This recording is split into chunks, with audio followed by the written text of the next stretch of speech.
रात्री काय विषय नाही काढता आला, पण ऐका ना जरा, माझं काम होतं, थांबा ना.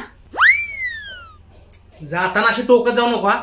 चांगल्या कामासाठी निघालो ना की अशी टोकायचं नाही मध्ये मध्ये मध्ये. काय तर तुझं खोळ असतंच मध्ये प्रत्येक वेळेला. माझं पण काम चांगलंच आहे ओ. तसं नाही, ऐका ना, खूप महत्वाचं काम आहे माझं. तुझं चांगलं काम? तुझं कधी चांगलं काम असतं का? कशाला जाताना खोडा घाला जाऊ नको ग मध्ये. जरा ऐकत जा ना, जरा सांगितलं ना चांगल्या कामासाठी चाललोय जरा मी. अहो पुढचं बोलू नका ना तुम्ही, ऐका तरी. माझं महत्वाचं काम आणि चांगलं काम आहे, ऐका आधी. काय तुझं?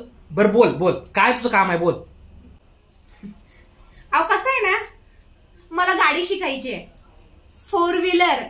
मला शिकवा ना, आणि चांगले शिकवायचे बरं. मॅच ऐकलंय की तुम्हाला खूप छान गाडी येते चालवायला, मला शिकवाल ना? तरी मला वाटलंच होतं तुला 4 व्हीलर शिकायची आहे. हा 4 व्हीलर. मला सांग, मागच्या वेळेला 15 दिवस कामाचं खाडं करून तुला मी सायकल शिकवली, तुला ती आली? सायकल तर सोडा होतो मी, बरं झालं मला ती नाही आली. मला ना आता सायकल नाही शिकायची, मला स्टँडर्ड असं वरचं असं मोठं काहीतरी शिकायचंय. मला गाडी शिकवा, 4 व्हीलर. 4 व्हीलर शिकवा बरं. बरं ते जाऊ दे, सायकलचं जाऊ दे. मला सांग, तुला ऍक्टिवा शिकवली, तुला आली? बघितलं, परत तुम्ही त्या ऍक्टिवा वरती आले. अहो तुम्हाला किती वेळा सांगितलं मला ते स्टँडर्ड शिकायचंय. ते छोट्या गाड्या बिड्या मला नाही शिकायच्यात आता. मला 4 व्हीलर शिकायचे. 4 व्हीलर चालवायला शिकवा ना. अगं तुला मी पहिलेच सांगितलं, तुला सायकल नाही येणार, तुला मोटरसायकल नाही येणार, तुला 4 व्हीलर सुद्धा नाही येणार.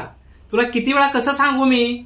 तू फक्त आणि फक्त घरात बसून मोठं मोठं बोलणार आणि घरात बसून चपड चपड चपड चपड तू नुसतं माझं डोकं खाणार आणि तुला तेवढंच बडबड बडबड बडबड दिवसभर करायला येणार.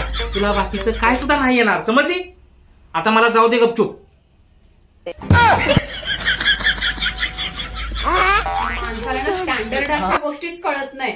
सायकल आणि ऍक्टिव्हाच घेऊन बसलाय सारखं. मोठे म्हटलं जरा स्टँडर्ड मध्ये म्हटलं जरा 4 व्हीलर शिकवा. जाऊ दे, मला तर गाडीच शिकायची नाही कुठली.